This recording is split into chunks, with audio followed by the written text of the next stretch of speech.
안녕하세요. 필리핀 부동산은 정치적 문제로 영향을 받지 않는다는 소식입니다. 소식들 전하겠습니다. 첫 번째 뉴스입니다. 고용노동부는 민간 기업들에게 6월까지 직원들의 급여 내용을 보고하도록 다시 안내했습니다. 2024년 급여 내역을 3월 27일에서 6월 30일까지 보고해야 합니다. 다음 뉴스입니다. 국가수사국은 2017년부터 필리핀에서 운영된 불법 온라인 사업과 관련하여 4명의 한국인을 체포했습니다. 지난 2월 27일 빰빵가 뽀라게 콘도미니엄에서 체포했습니다. 이들은 은행 직원을 사칭하여 84만 달러 사기와도 관련되었습니다. 다음 뉴스입니다.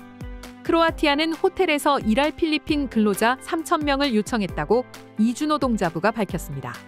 조만간 이에 대한 신청서를 접수할 계획입니다. 이외에도 필리핀과 슬로바니아 사이의 필리핀 간병인 채용을 위한 정부 간 협약이 곧 체결될 예정입니다. 크로아티아는 1,000유로, 슬로베니아는 1,500에서 2,500유로의 월급이 예상됩니다. 다음 뉴스입니다. 대통령궁은 국제사법재판소가 로드리고 두테르테 전 대통령이 마약과의 전쟁에서 저지른 반인권적 행위에 대한 조사가 정당하다고 했습니다. 필리핀이 2019년 국제사법재판소에서 탈퇴하기 전에 발생한 사건들이기 때문이란 설명입니다. 다음 뉴스입니다. 전 대통령 대변인 해리 로크가 필리핀을 빠져나간 방법은 전 반반시장 앨리스 구오가 빠져나간 방법을 이용한 것 같다고 이민국장 조엘 비아도이 밝혔습니다. 이민국 자료에 로케가 이민국을 출입한 기록이 없는 것으로 봐서 앨리스 구오의 루트를 이용한 것으로 보인다는 설명입니다.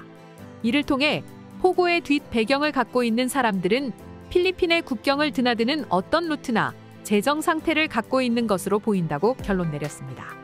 이민국은 이들이 어떤 공항이나 항구를 이용해 출국했는지 파악하지 못하고 있습니다. 다음 뉴스입니다. MRT3의 최고 관리자 오스카 봉곤의 직위 해제되었습니다. 이유는 아직 정확히 공개되지 않았습니다. 최근 MRT3와 관련한 논란들이 있었습니다. 그중 하나는 타프트 애비뉴역 에스컬레이터 사고로 10여 명의 승객이 부상을 입은 것입니다. 이달 초 북행 방향의 기차가 멈추면서 1시간 정도 운행이 중지된 것도 있습니다. 이 당시 산톨란 아나폴리스역 인근에서 승객들이 강제로 문을 열려고 시도하기도 했습니다. 이 사고 전에는 쇼 블러바드역에서 갑자기 멈추는 사고로 승객들이 중심을 잃기도 했습니다. 다음 뉴스입니다. 다바오 오리엔탈의 카틸 북동쪽 해상에서 규모 5.0의 지진이 월요일 저녁 발생했습니다. 몬카여, 콤포스텔라와 나분투란 다바오데 오로에서는 진도 4의 진동이 감지되기도 했습니다. 특별한 피해는 없겠지만 여진은 계속될 것으로 필리핀화 산지진국이 밝혔습니다. 다음 뉴스입니다. 포고 금지령에도 불구하고 2024년 필리핀 게임 산업은 25% 성장했다고 필리핀 오락및 게임 산업회가 발표했습니다. 4,100억 페소로 성장했습니다. 다음 뉴스입니다. 현재의 정치적인 충돌에도 불구하고 필리핀 부동산 부분은 전혀 영향을 받지 않고 있다고 분석했습니다. 콜리어스 시니어 조이 본동는 투자자들과 개발자들은 이런 정치적 혼란의 영향을 받지 않을 만큼 지혜롭다고 했습니다. 부동산 산업은 정치적 어려움이나 좌우의 문제에 영향을 받지 않는다고 했습니다. 현재 메트로 마닐라 공실률은 2024년 말 기준으로 19.8%를 기록했는데 2023년에는 19.3%였습니다. 다음 뉴스입니다. 미국 하버드 대학에서 처음으로 법학 학위를 받은 여성은 필리핀 여성이었습니다. 1951년 엘린다 아르세 이그나시오 에스피리투가 학위를 받았습니다. 하버드는 인스타그램에 첫 여성 학위자를 만나자면서 이 여성의 사진을 공개했습니다. 그녀는 1947년 마닐라의 마누엘 엘 케존 스쿨에서 법학 학위를 먼저 받았습니다. 이후 그녀는 1959년 사형 선고를 받은 죄수들의 대리인으로 대법원에서 임명되었습니다. 1960년 법조에서 은퇴하고 민도로에서 가족 기업을 시작했습니다.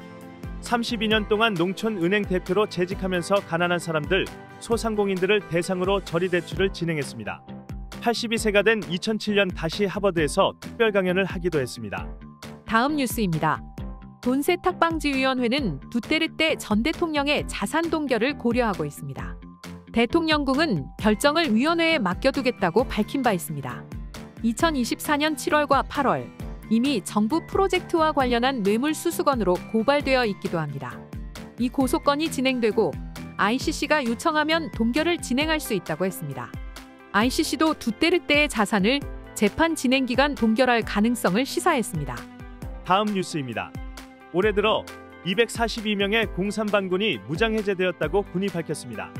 206명의 항복과 17명의 체포입니다. 이 과정에서 159점의 총기가 압수되었습니다. 다음 뉴스입니다. 수요일 세계 지역에서 체감온도 위험 수준을 보일 것으로 기상청이 예보했습니다.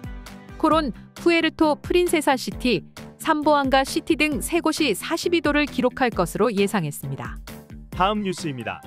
선관위는 120억 페소의 긴급 현금 지원 프로그램을 통한 지출을 선거 예외로 인정해주기로 했습니다. 생계지원 프로그램 2억 1612만 5천 페소, 주거 및 센터 기반 서비스 21억 2546만 7125.25 페소, 보안 피딩 프로그램 11억 8735만 1574.08 페소, 위기 시니어를 위한 사회보장 153억 7176만 8260.74 페소 등입니다. 이는 선관위가 긴급 현금 지원 프로그램 지출을 예외로 인정한 두 번째입니다.